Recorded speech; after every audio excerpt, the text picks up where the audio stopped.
દાહોદમાં મનરેગા યોજનામાં કૌભાંડમાં મોટા સમાચાર સામે આવ્યા છે। મંત્રી બચુ ખાબડના બીજા દીકરાની પણ વધી શકે છે હવે મુશ્કેલી, કેમ કે મંત્રીના બીજા દીકરા કિરણ ખાબડની હવે મુશ્કેલી વધી શકે છે।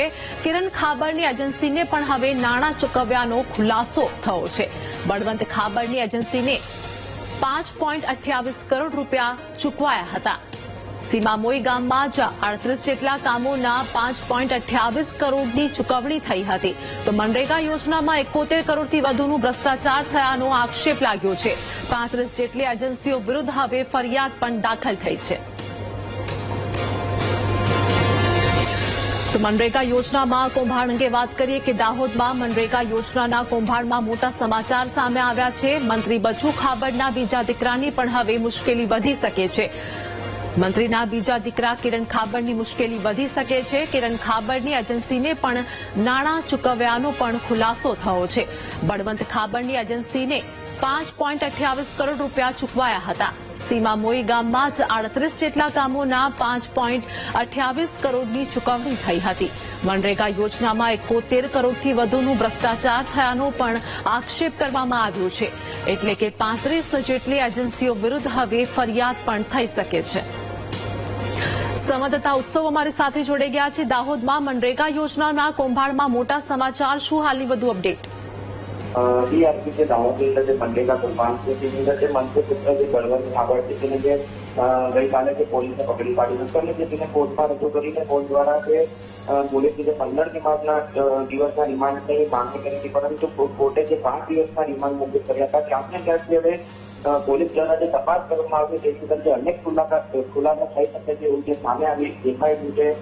ક્યાંક ને ક્યાંક જે મંત્રીનો જે બીજો પુત્ર છે, નાનો પુત્ર છે, જે કિરણ ખાબર, તે પણ હજી પોલીસ પકડશે દૂર છે। એટલે બળવંત ખાબડના જે 5 દિવસના રિમાન્ડ છે તેની અંદર જે અનેક ખુલાસો સામે આવી શકે તેવી શક્યતા હતી।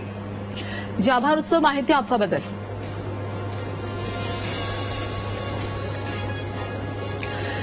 તો હાલ મનરેગા યોજના અંગે વાત કરીએ એટલે કે 71 કરોડનો ભ્રષ્ટાચાર થયો હોવાના આક્ષેપ થઈ રહ્યા છે। 35 જેટલી એજન્સીઓ વિરુદ્ધ પણ ફરિયાદ નોંધાઈ શકે છે।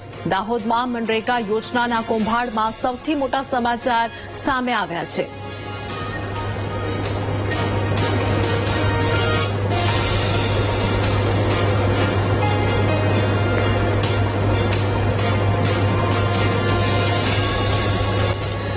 તો મંત્રીનો દીકરો બળવંત ખાબડ અને તત્કાલીન ટીડીઓ દર્શન પટેલ રિમાન્ડ પર છે। દાહોદ કોર્ટે 5 દિવસના રિમાન્ડ મંજૂર કર્યા।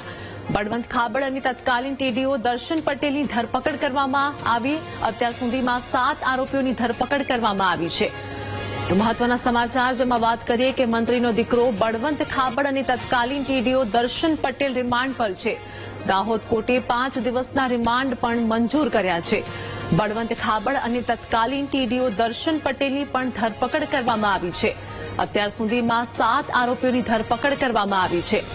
મનરેગા યોજના કૌભાંડ અંગે વાત કરીએ કે અનેક સામે ફરિયાદ પણ નોંધાઈ શકે છે। અત્યાર સુધીમાં 7 આરોપીઓની ધરપકડ કરવામાં આવી છે, જેમાં બળવંત ખાબડ અને તત્કાલીન ટીડીઓ રિમાન્ડ પર છે અને દાહોદ કોર્ટે 5 દિવસના રિમાન્ડ પણ મંજૂર કર્યા છે। તો અત્યાર સુધીમાં 7 આરોપીઓની ધરપકડ પણ કરવામાં આવી છે, જેમાં બળવંત ખાબડ અને તત્કાલીન ટીડીઓ રિમાન્ડ પર છે। તો મંત્રીનો દીકરો બળવંત ખાબડ અને તત્કાલીન ટીડીઓ દર્શન પટેલ પણ રિમાન્ડ પર છે।